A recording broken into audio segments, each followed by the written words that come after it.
проклятия, сглазы, порчи, как на нас это влияет и как мы это можем ощущать.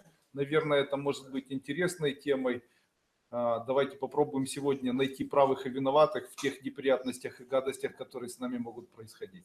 Как же мы ощущаем нехватку энергии, как же эта энергия из нас уходит. И когда вы начинаете заниматься эзотерическими практиками и начинаете работать с кем-то, то очень часто вы можете это как-то замечать. Сегодня я хочу рассказать, как же мы можем идентифицировать негативное влияние. История моей практики. Очень так бывает, что я иногда берусь за людей, которыми занимаются те люди, ну, допустим, семья, там мужчина и женщина, прожили вместе 45 лет совместной жизни, и вдруг он уходит к 27-летней девушке.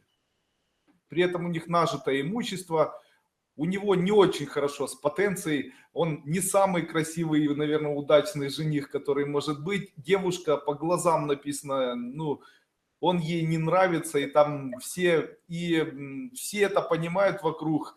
И когда он женился на этой женщине, у них была любовь, она длилась долго, он ее добивался, у них 3 или 4 детей, огромное количество имущества, совместный бизнес. Всю свою жизнь они вместе ездили отдыхать.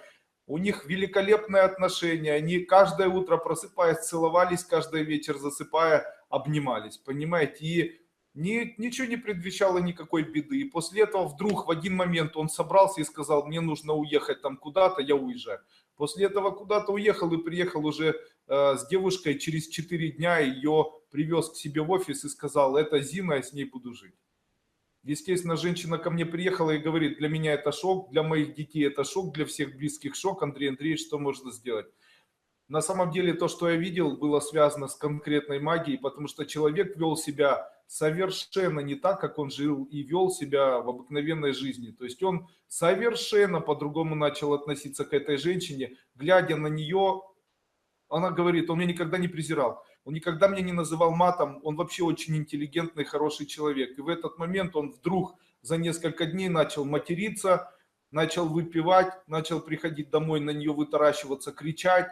Что же произошло? Этот мужчина, он очень высокопоставленный чиновник, и когда у него не было денег, и все жили, и все было хорошо, ничего не происходило. А это вдруг у него появился сумасшедший достаток, и, естественно, в этом сумасшедшем достатке вдруг появилась вот такая нужная ему женщина. При этом он сразу же начал вытаращивать глаза и кричать, что я ничего никому не дам, я все заберу, все на мне, никто ничего не получит, мои дети мрази, моя жена дура, все сволочи вокруг. Перестал общаться со своими друзьями, его лучший друг ему позвонил, говорит: что ты делаешь? Он говорит: ты тоже идиот. Одним словом, я люблю только Зину и все, больше других вариантов никаких. После этого я начал работать, потому что обратилась жена, и начал работать до того момента, пока это не стало отдельной семьей. Почему? Есть такая особенность. Вы понимаете, в случае, если уже образовалась семья и неофициально расписались или официально обвенчались, то я их воспринимаю как отдельная семья, независимо ни от чего. И если он ушел, допустим, от своей жены, пришел к своей новой женщине, и после этого не расписались и обвенчались, то я помогать не буду. Объясняю почему. Они уже фактически новая семья. У меня есть принцип жизни. Я семьи не разрушаю. Понимаете? У меня есть принцип жизни. Я в семьи не разрушаю. Поэтому даже если она нечестным путем была создана, но они уже являются официально зарегистрированной семьей, то я в это все не вмешиваюсь. Сразу же было понятно. Официального у них ничего нет, но она просто, девочка сразу его потянула, но когда приехали в церковь, был праздник какой-то, и батюшка отказал, сказал: сегодня вас не буду, сегодня вас венчать не буду. Естественно, обратилась жена, говорит: нужно срочно что-то с этим делать. Начал проводить работу и начал ощущать на себе неприятное влияние. Почему? Потому что с той стороны находится тоже кто-то. Итак, как мы это у себя ощущаем? Могу рассказать. Вечером начинают болеть сосуды, жилы и суставы.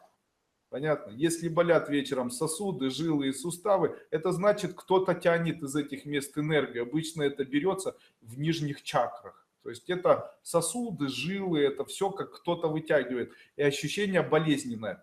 Если у вас настроена энергетика правильно, то у вас мгновенно появляется расстройство кишечника. Если у вас работает энергетика на состоянии гармонии, то после того, когда у вас это появляется, вы ходите там 1-2 раза, 3 раза в туалет по-большому, как будто у вас расстройство. В этот момент они получают по лбу. Это если у вас очень хорошо работает энергия, как у меня.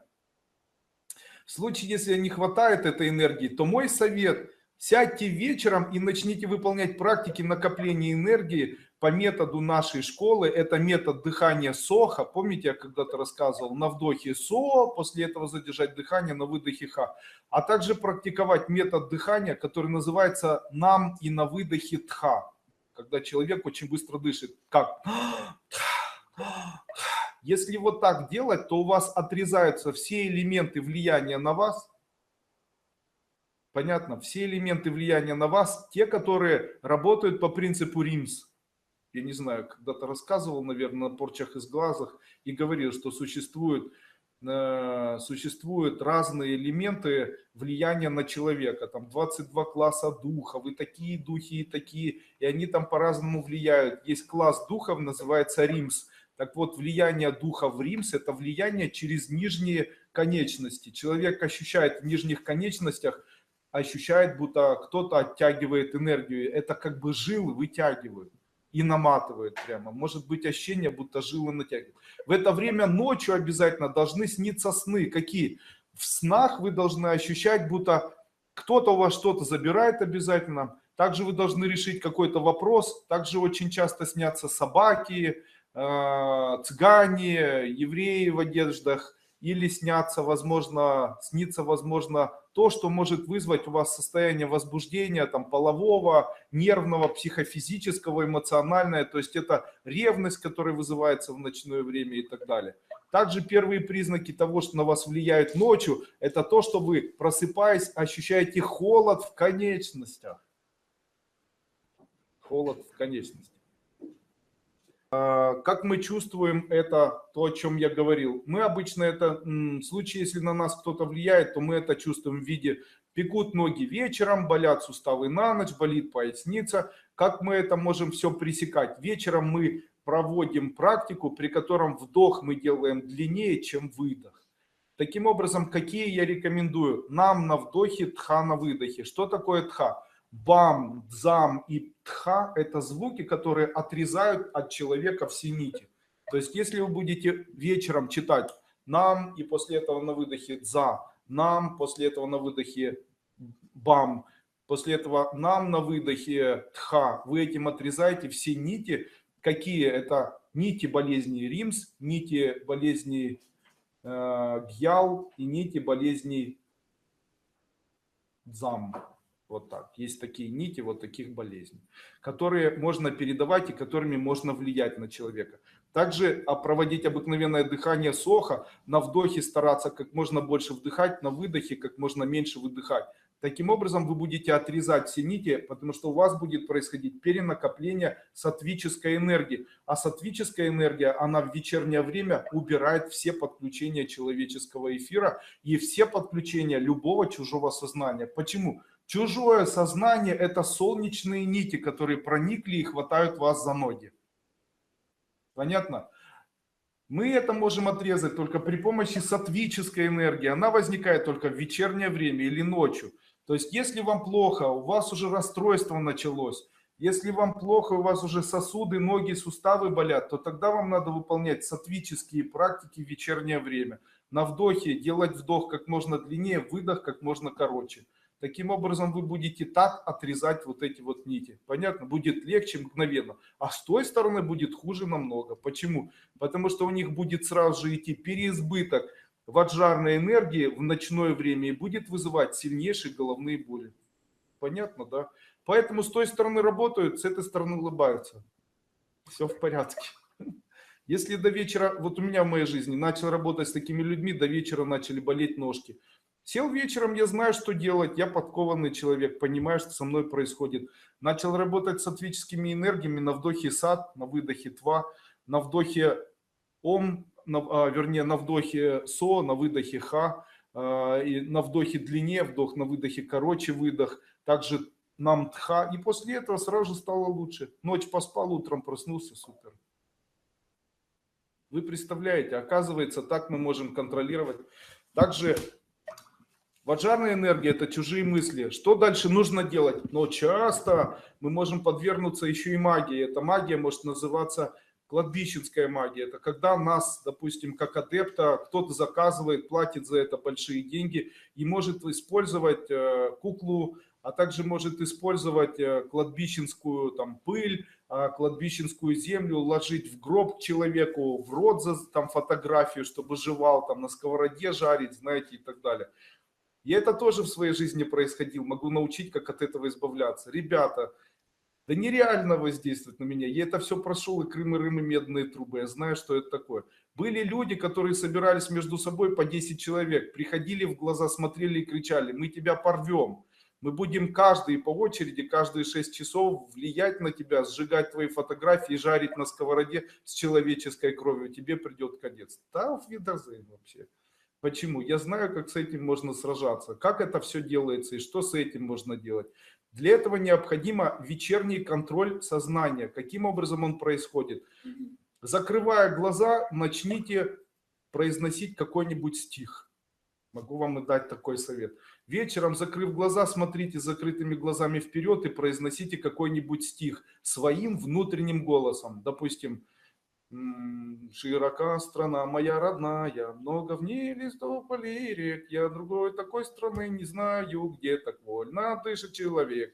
После этого лежите и ждете, вновь ваш голос появляется или нет.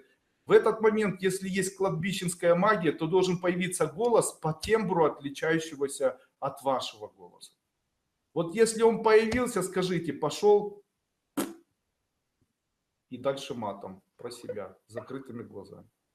И все помогает отлично. Это волшебное трисловие очень рекомендую использовать только в одном случае. Если вы лежите с закрытыми глазами и слышите вот такие голоса. Почему? Неуважение к этой энергии заставляет эту энергию отдернуть от вас щупаться. Понятно? Она боится такого огня. А вот она уже сатвическая. Микрофончик.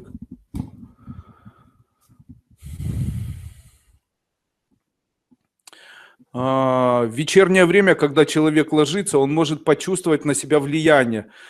Есть даже практика такая по идентификации такого влияния. Я обычно своим ученикам не рассказываю, но раз сегодня такая тема, я могу рассказать.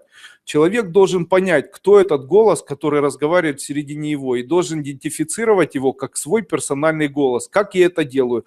Один раз в день я произношу определенный звук. Он должен быть короткий. Этот звук аум, допустим. Аум. И после этого с закрытыми глазами я начинаю слышать свой персональный голос в том тембре, который я его услышал своими ушами. То есть он должен в моей голове повторяться только в моем тембре. Это мой персональный внутренний голос. Все. Если появляется другой тембр, то это не мой персональный голос, и все остальные голоса я посылаю. Понятно? Если я вечером ложусь спать и слышу, что там помимо моего тембра голоса появляется еще чужой тембр голоса, то после этого этот тембр голоса идет на 3 веселых буквы. Вот какой кошмар. И это великолепно и очень хорошо работает, причем купируется мгновенно. Таким образом, любая кладбищенская магия будет играть не в сторону того человека, который обращается. Почему? Такая магия – это магия зла. И к этой магии зла ее можно развернуть только злом. То есть, получается, клин можно вышибить в этот момент только клином. Поняли? Поэтому мужчина или женщина, которые лежат и начинают петь или произносить свой внутренний аум, допустим, в этот момент «хорош аум», и что ты? Обычно такие голоса они используют или маты, или какие-то ругательственные элементы анализа. И они в вашей голове создают ругательные элементы анализа. То есть это что-то начало ругаться. Если вы это идентифицируете, сразу же посылайте. Говорит: да, пошел ты, и дальше туда пошел. Конец. Отпускает мгновенно. Вы заметите, одного раза достаточно. Если идентифицировал, то споймал. Если идентифицировал и споймал, то пошли. Все. Видите, как все просто работает. Гениально. Все гениальное просто, ребята. Таким образом, идентифицировать влияние на свое сознание можно, особенно в виде вечерней или ночной кладбищенской магии. Можно ли влиять на такого человека? Да нереально. Почему? Потому что кто-то подключает, и это работать может только ночью, через вот такую энергию сатвическую. И после этого эта саттвическая энергия ночью, по идее, должна включать второй голос, который подключается к моему персональному голосу, внутреннему, и подкидывает туда, не моим голосом, подкидывает туда какие-то идеи. То есть там, как обычно у человека это проявляется. Если такой вирус вошел в ваше сознание, то вам на протяжении дня обязательно хочется поматериться. Вам на протяжении дня обязательно хочется кому-нибудь хамануть, понимаете? И идентифицировать это легко. Вечером легли, закрытыми глазами вспоминайте, как звучал ваш голос днем, пытайтесь произнести какие-то стихи красивые по возможности. Если кто-то вмешался, посылайте. Конец. Оказывается, все гениальное легко делается.